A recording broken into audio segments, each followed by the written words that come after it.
The Backpack Coalition started, I guess, about 3.5 years ago, roughly. This is our third, we're going into our third full year of school. We had a teacher at one of our schools who was feeding 17 of her own kids. And she asked some friends for help from the local church. And they were happy to help her. And they started doing that with her. And as they ended the school year, they were feeding more like 50 kids.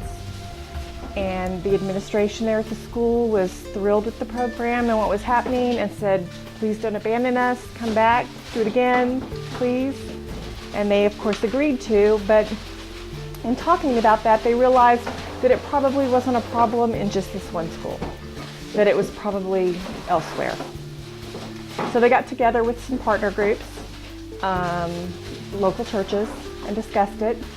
And then they agreed to look for other schools. And they started by looking at Title I schools, the schools that have the greatest need, and talking to the administrators at that school who, again, were all, yes, please come and help.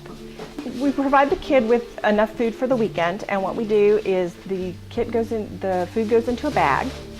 It is made here, and it's the basic stuff, applesauce, some protein, we do fun popcorn, there's some raisins, some soba noodles, just some basic food. And then those kits are made and we take those to the school. They're picked up on Friday by each individual school's team, comes in here to the house and picks up the kits that they need and delivers them to the school. And when they go into the school with that, we actually work with the kids and help them. The Pro Center will bring the students to us however they need to, by grade, by whether they're in specials or wherever, bring them into us. And we set up what kind of looks like a little shopping area. And so it gives the kids choices and control, and it empowers them. And you know, what little kid doesn't love to pick out their little box of cereal? I mean, they love that. Kids love it. I loved it when I was a kid, so they just love doing that. And so they go around and they fill their bag with their stuff, and then we tie that up and we put that in their backpack. And so that's kind of how we got the name. The Backpack Coalition is we're filling their backpacks with food. I'll admit we've gotten confused with some other groups. We get accused of that, oh, you guys do school supplies. No, that's not us. We're not a one-time deal. We are a week-to-week project.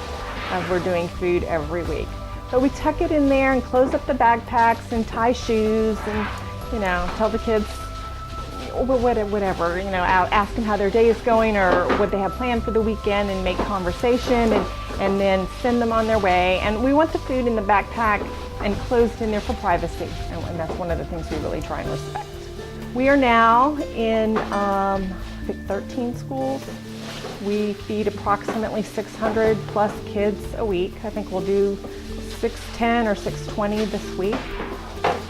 We are a 100% volunteer organization. From the board all the way down to, you see volunteers in the background who are making kits. We have volunteers from Cedar Ridge High School, the track team, who come in and pick up our food and bring it here so that it can be packaged. Our churches do fundraisers or food drives. We've had Dell do stuff for us. The Round Rock Express Live Club has done stuff for us. I mean, it really is a community effort because it's a community problem. Kids who don't eat properly have both educational and disciplinary problems. They're hungry. They come to school on Monday and they haven't eaten all weekend.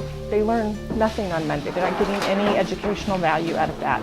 The school provides them with a breakfast and then a lunch, but it takes time for their bodies to recuperate from having gone for 48 hours without food. And so then they have Tuesday. Again, the school's providing them with a breakfast and a lunch, but there's still recoup time. So we estimate that by Wednesday, they start to improve. And that's one of the ways we have the teachers can evaluate whether the need is real. They know if they've got a kid that misbehaves really badly on Monday and Tuesday, but by Wednesday they start seeing improvement, that's a kid who's got a hunger problem. The teachers are really the number one. They know from things that are said, from things that are done, that whether their kids are hungry or not. We're looking at growing. We're looking at some other school districts because, again, it's not a Round Rock problem. It's an all-over problem. It's a Central Texas problem. It's a USA problem. And we'd like to grow into other schools. We're looking at starting in Pflugerville. There's been some talk, I think, about Hutto as well, doing one. We've met with some people there. We've had people come down from Killeen and talk to us. So it's just a matter, it's always the same issue, it's the funding. And if we could get the money, we do that. There are lots of ways you can help us, and some of those ways are actually listed and linked on our website. You can certainly do a garage sale. That's always a good way. Individual donations, financially, giving you can go to our website and link on to doing that. Certainly attending any of our events. We're doing a Chuck the Puck event with the Texas Stars January the 11th, and that's going to be a big deal for us. You can buy tickets through us. We get a percentage of the ticket sales, and we're also having a car show coming up. We're probably looking at February or March for a car show. Find out if your congregation is involved. If they are, sign up to be part of that team. If they're not, get them involved. Get your church to do a food drive, and then get your church to sponsor a school. There are 30 plus elementary schools in Round Rock ISD, and we're in 13 of them. So we'd love that. For further information, if you'd like to contact us, backpackcoalition.com is our website, and we have a Facebook page also that is the Backpack Coalition Round Rock. And either one of those will work.